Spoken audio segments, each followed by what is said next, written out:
আসসালামু আলাইকুম রহমতুল্লাহি ওবরকাতুহু। সম্মানিত দর্শক, ডক্টর মোহাম্মদ ইউনূস এই মুহূর্তে আমেরিকা ভ্রমণে আছেন। তিনি আসবেন আশা করছি। তো তার এই যে আগমন, আমেরিকা গমন সারা বাংলাদেশকে রীতিমতো উত্তাল করে ফেলেছে। তিনি যখন যাচ্ছিলেন তখন একটার পর একটা ঘটনা ঘটে যাচ্ছিল। একেবারে যাত্রার শেষ মুহূর্তে তিনি যেভাবে বিএনপির মহাসচিব মির্জা ফখরুল ইসলাম আলমগীর, তারপর জামাতের নেতা এবং এনসিপির নেতা নেত্রী, মোট এই তিনটি দল থেকে ৬ জনকে রিক্রুট করলেন। তারপর আবার তাদেরকে নিয়ে আমেরিকাতে গেলেন। আমেরিকার যে এয়ারপোর্ট, নিউ ইয়র্ক এয়ারপোর্ট, সেখানে যে ঘটনা ঘটল এবং এখন পর্যন্ত একটার পর একটা ঘটনা যেভাবে ঘটে চলেছে, তাতে করে স্পষ্টতই বোঝা যাচ্ছে যে রাজনীতি তিনি যেভাবে করতে চেয়েছেন এবং যেভাবে পুরো পরিস্থিতি নিয়ন্ত্রণ করতে চেয়েছেন, প্রায় সব ঘটনাগুলোই একইভাবে ঘটেছে।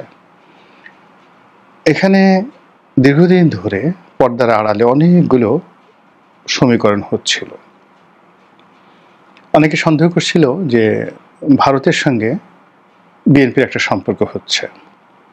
কেউ কেউ বলার চেষ্টা করছিল যে না না, ভারতের সঙ্গে নয়, আসলে মূলত আওয়ামী লীগের সঙ্গে জামাতের একটা সম্পর্ক হচ্ছে। অনেকে বলার চেষ্টা করছিল যে এনসিপি মূলত এখানে ডক্টর মোহাম্মদ ইউনূসকে বাদ দিয়ে বিএনপির সঙ্গে সমঝোতা করে বেশ কয়েকটি সিট পাওয়ার জন্য তদবির করছিল। আর জামাত যে পিআর পদ্ধতির কথা বলছে নির্বাচনে, এটার মূল উদ্দেশ্য মূলত পিআর নয়। মূল উদ্দেশ্য হলো বিএনপির সঙ্গে বার্গেনিং করে কম করে হলো ৩০ থেকে ৩৫টি সংসদীয় আসন বাগিয়ে নেওয়া।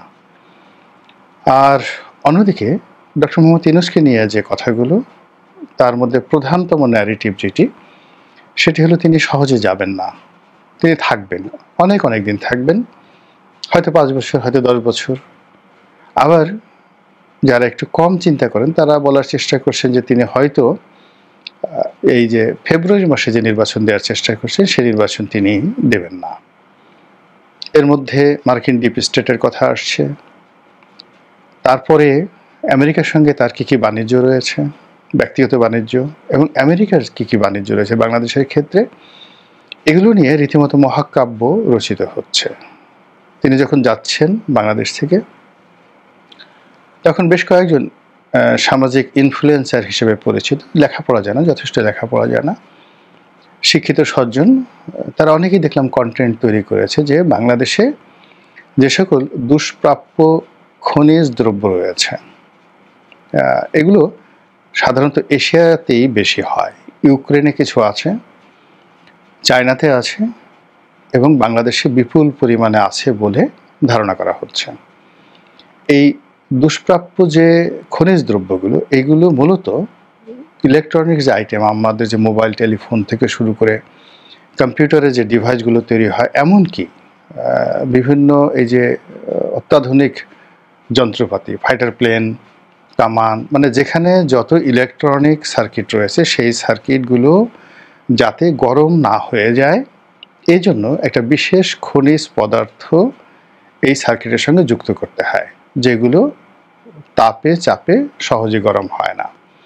তো এগুলোকে অতি প্রয়োজনীয় এবং দুষ্প্রাপ্য খনিজ দ্রব্য বলা হয়। সারা পৃথিবীতে এ যাবৎকালে আবিষ্কার হওয়ার পর মাত্র ১৭টি এরকম দুষ্প্রাপ্য খনিজ দ্রব্য পাওয়া গিয়েছে।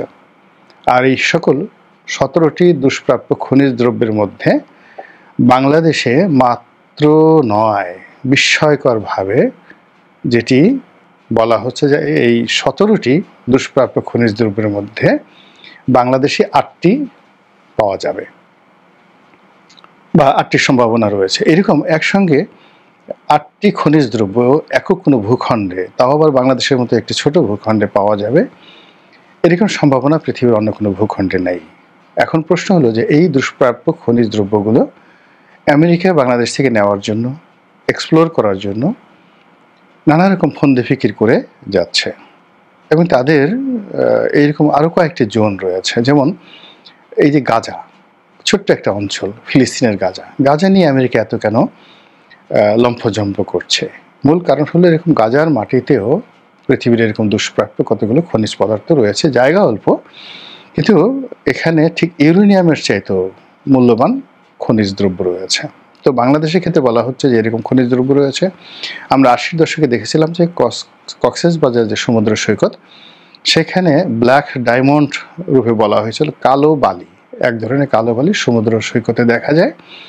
এগুলোর যে মূল্য, যেগুলোর মূল্য মানে সাধারণ আমরা কল্পনাও করতে পারি না, কিন্তু আমরা প্রযুক্তির কারণে চট্টগ্রাম সমুদ্র বন্দরের থেকে শুরু করে একেবারে টেকনাফের উখিয়া পর্যন্ত যে বিশাল তট রয়েছে, সেই তটে এই ব্ল্যাক ডায়মন্ডকে আমরা কাজে লাগাতে পারিনি, এবং এগুলো নেওয়ার জন্য মূলত পশ্চিমা রাষ্ট্রগুলো বিশেষ করে আমেরিকা উন্মুখ হয়ে আছে।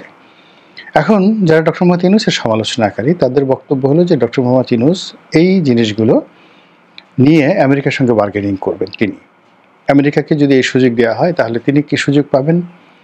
তিনি কি অগণিত সময়, অনির্ধারিত সময় বাংলাদেশের রাষ্ট্র ক্ষমতায় থাকতে পারবেন? এই বিষয়গুলো নিয়ে কিন্তু আলাপ আলোচনা হচ্ছে। এর কারণ হলো এইবার তিনি যে কারণে গিয়েছেন সেখানে, এটা কেবলমাত্র একটা ভাষণ নয়।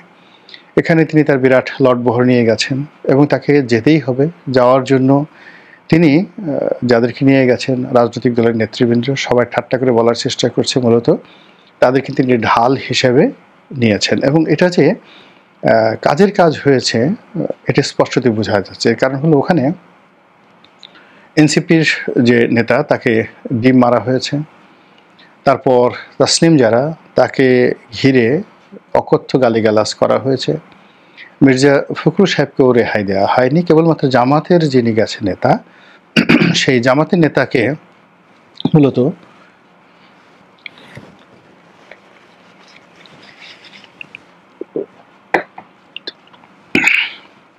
তো সেই জামাতের নেতাকে মূলত আওয়ামী লীগের পক্ষ থেকে কোনো গালিগালাজ করা হয়নি। এটা নিয়ে আরও নতুন বিতর্ক তৈরি হয়েছে।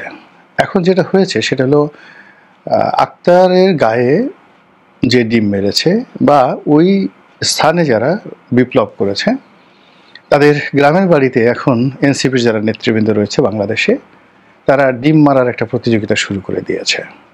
এই যে রাজনীতির বিভেদ এবং বিসংবাদ, এটা ডক্টর মোহাম্মদ ইউনূসের আমেরিকা ভ্রমণের আগে ছিল না, এটা নতুন করে শুরু হলো, এবং এই বিভেদ বিসংবাদে সবচেয়ে বেশি লাভবান হবে বর্তমান সরকারের। দ্বিতীয়ত, রাজনৈতিক সমঝোতার ক্ষেত্রে বিএনপির সঙ্গে আওয়ামী লীগের একটা অলিখিত সমঝোতা চলে এসেছিল ডাকসু নির্বাচনের পর। ডাকসু নির্বাচনে জামাতের ভূমিধস বিজয়, এই ভূমিধস বিজয়ে প্রায় সবাই একবাকে বলার চেষ্টা করেছেন যে জামাতের এই বিজয়ের পিছনে আওয়ামী লীগের হাত আছে। শামীম ওসমান টেলিফোন করে দিয়েছেন, ছাত্রলীগের নেতারা জামাতের লোকদেরকে ভোট দিয়েছেন, আদারওয়াইজ তাদের এত বেশি ভোট পাওয়ার কোনো কারণ ছিল না। এরপর ছাত্রদল, তারপরে যুবদল, বিএনপি, তারা সম্মিলিতভাবে মনে মনে রাগ করলো এবং বলল যে আমরা সারা বাংলাদেশে আওয়ামী লীগের শত্রু হচ্ছি, আমরা যেখানে ইচ্ছা সেখানে তাদের বিরুদ্ধে মব করছি, মামলা করছি, মোকদ্দমা করছি, তাদের সঙ্গে প্রতিযোগিতা অবতীর্ণ হচ্ছি, আর জামাত এই সুযোগ নিয়ে তারা মাখন খাচ্ছে, পোলাও খাচ্ছে, কোরমা খাচ্ছে। আমরা আর এখন থেকে কোনো অবস্থাতেই আওয়ামী লীগের মুখোমুখি হব না, তাদের মিছিল ফেরাবো না, তা দেখি জামাত কী করে আর এনসিপি কী করে। আর এই সুযোগ নিয়ে আওয়ামী লীগ যখন খুব ঘন ঘন সারা বাংলাদেশে দৈনিক 40, 45, 50টি মিছিল করে যাচ্ছিল, সরকারের যখন টনক নড়ে যাচ্ছিল, ভিত্তি যখন কেঁপে যাচ্ছিল, ঠিক সেই সময়টিতে ডক্টর মোহাম্মদ ইউনূস তার প্রজ্ঞা মেধা দিয়ে যে কুটচাল চাললেন এবং যেভাবে মির্জা ফখরুল সাহেবকে তার সফর সঙ্গী করলেন, এতে করে মির্জা ফখরুল সাহেবের যে ক্যারিয়ার, রাজনৈতিক ক্যারিয়ার বলতে গেলে মুখ থুবড়ে পড়েছে।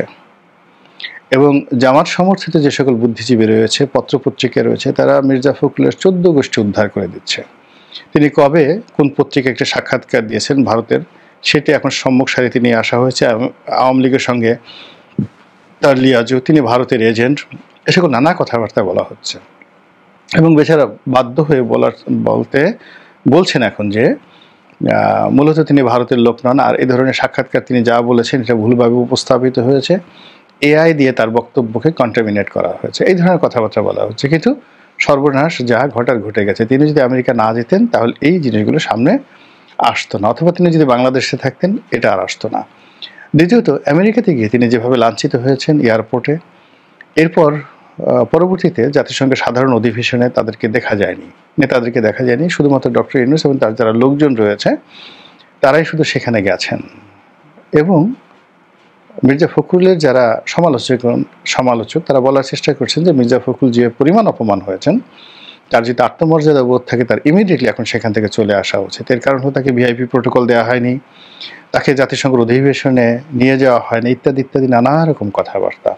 তো এই যে একটা জটিল পরিস্থিতি তৈরি হলো, ডক্টর মোহাম্মদ ইউনূস যে মিশন নিয়ে আমেরিকাতে গেলেন, সেই মিশনে তিনি যে শতভাগ সফল, আর তার সেই মিশনের ফাঁদে যারা পা দিয়েছেন তাদের প্রায় সবারই যে সর্বনাশ হয়ে গেছে, এবং সেই সর্বনাশটা কত পরিমাণ সর্বনাশ, কি পরিমাণ সর্বনাশ এবং এর বিস্তৃতি কত, সেটা আগামী কয়েক সপ্তাহের মধ্যে আমরা বাংলার মাটিতে দেখতে পারবো।